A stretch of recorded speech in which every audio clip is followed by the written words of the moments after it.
Steps towards self-regulation and being in alignment with your soul's essence. Are you feeling like you're a bit frazzled, not operating from your center? Feeling like you are reacting to a lot of things and experiencing a lot of triggering experiences? Feeling like your nervous system is out of whack? Not feeling in touch with yourself? It is important we learn how to live, be, and function from having a regulated nervous system and aligning with our heart and true essence, so we can be a balanced, compassionate, powerful human being, not only for ourselves, but for us as a human collective. It is from this place of regulation, alignment, and coherence we can expand and transform our consciousness, our embodiment, and our overall experience of life on all levels of our being.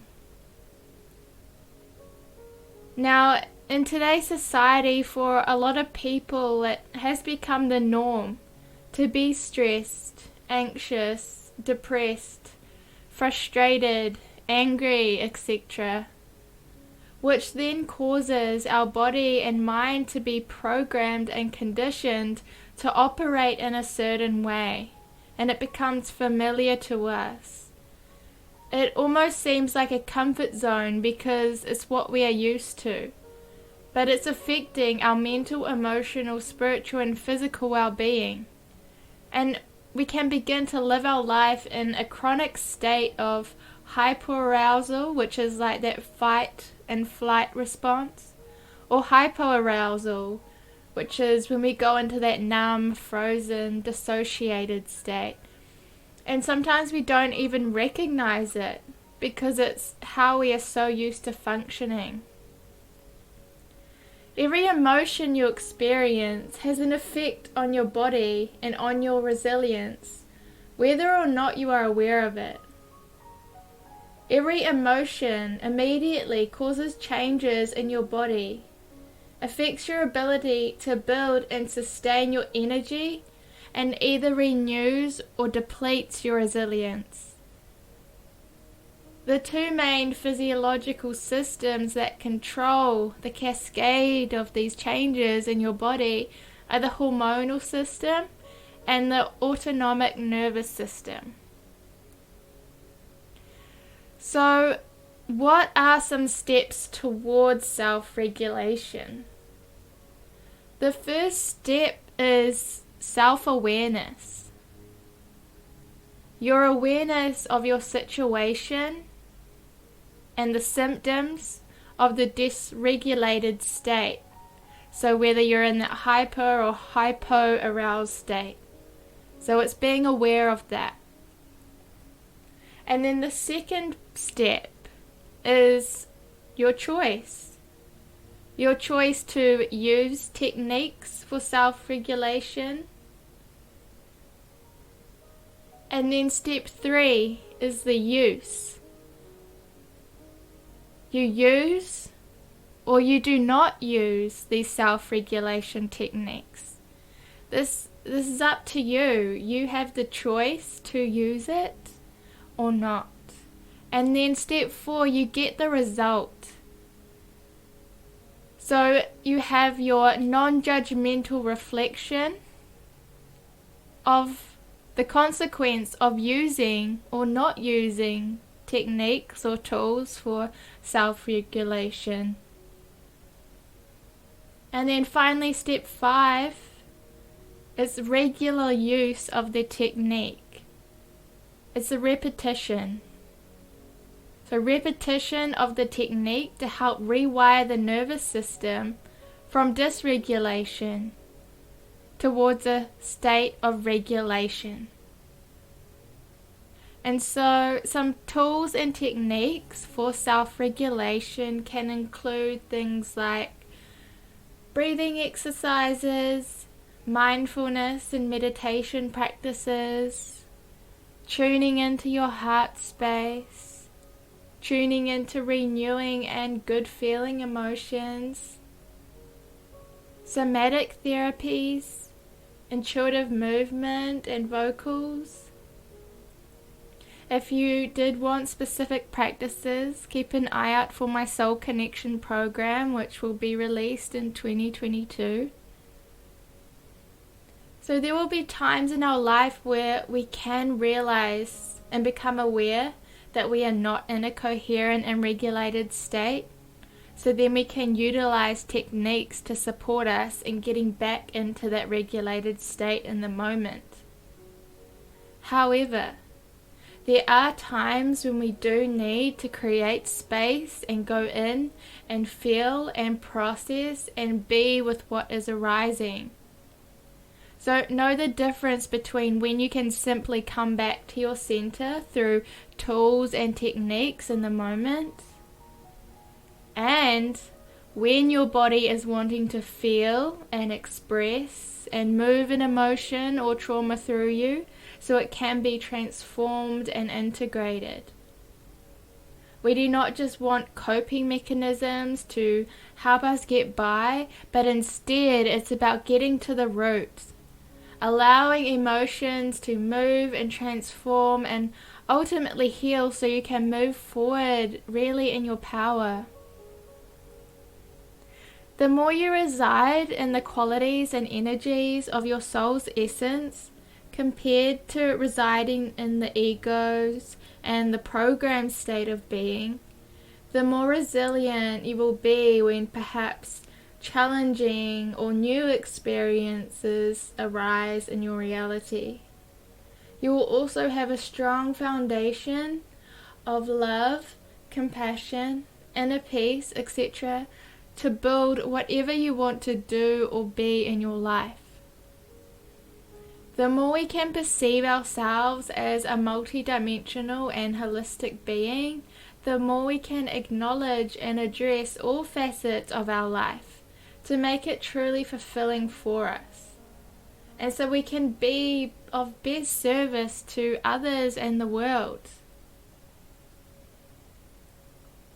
I also wanted to share with you today a self-awareness exercise, so you are able to acknowledge and identify certain situations in your daily life that may trigger you currently. From doing this, it can assist you in rewiring the way you react or respond to these events, and therefore remain in your regulated state more often in your daily life. So this is an exercise I learned from my time becoming a trauma-sensitive heart math practitioner, and I wanted to share it with you. So this exercise is to help you gain more awareness about daily stresses. So in this exercise, include the stresses that are obvious and easy to see, and also try to become more aware of the stresses that are more subtle and not as obvious, because they often add up and become big energy drains and impacts us in ways we may not be aware of. So I want you to get out a sheet of paper, and you're going to use the whole A4 page or whatever size you have. I want you to create 4 columns. And at the top of each page, in the first column, have the heading stressor. In the second column, have the heading emotion and attitude responses.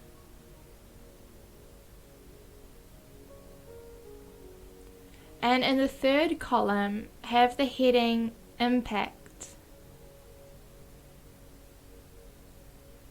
And in the fourth column, have the heading, what I do now. So, the first step would be, in the first column, write down the situations, events, or experiences, the stresses you encounter during the day that drain your inner battery and deplete your resilience.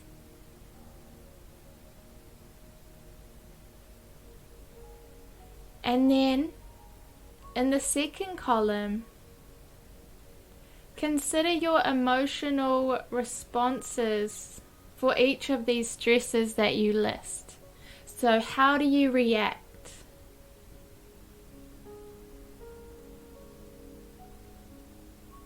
So the depleting emotional responses are typically what we experience as stress. So how do you react in these moments to this specific experience or situation?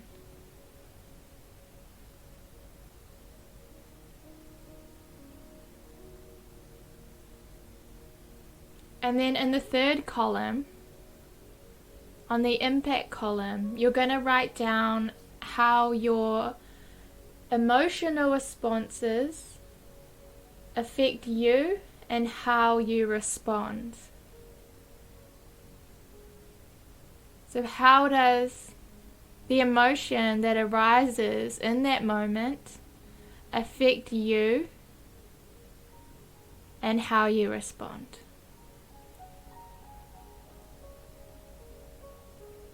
And in the fourth column, write down what you do now for each of the stresses, realizing it may or may not be effective. So what happens after the impact of it? What do you do? So for an example, a stressor could be you make a mistake at work. And then the emotion and attitude response could be you feel frustration and shame. And the impact of that is that you dislike your job. And what you do now is you apologize and feel guilty. So that's an example there. And then you're going to ask yourself a question. Are my current solutions genuinely effective and aligned with what I want more of in my life? So for each of those stresses and situations, you're going to ask yourself that question. So in the example I just did, you apologize and you feel guilty, you dislike your job. Those are the emotions and responses that happen to you, that shame and frustration, just whenever you make a mistake at work. This is what occurs. So really ask yourself, is apologizing and feeling guilty and disliking your job and feeling the frustration and shame, is this aligned with what you want more of in your life? Unregulated emotions and attitudes lead to unwanted and effective behaviors that often create even more stress and rarely meaningful solutions. People often find their current solutions are not effective. When we are self-regulated and in a state of coherence, it is from this place that we can choose to have a different response or emotion, therefore change the impact it has on us. So from this exercise, you can decide what tools or techniques you may use if you realize you are in a dysregulated state, and choose how you will respond in the future and what you will do to change the impact of the situation that it may have on you and your life. Know that we cannot control everything in life, but to a certain extent we can control how we respond to things and how we behave and feel. A huge part of that is first having the self-awareness and then choosing to make a change. So congratulate yourself for just being aware and making the choice, because you don't know what you don't know. And remember, the emotions you feel and the thoughts that arise are not who you truly are. They are just what you are experiencing in the moment. They will come and they will go. So allow yourself to be a witness, an observer of these things that arise and remain in your heart, in your center, and know the beautiful, unique being that you are. And you can shift and transform your life in whatever way you desire. Much love.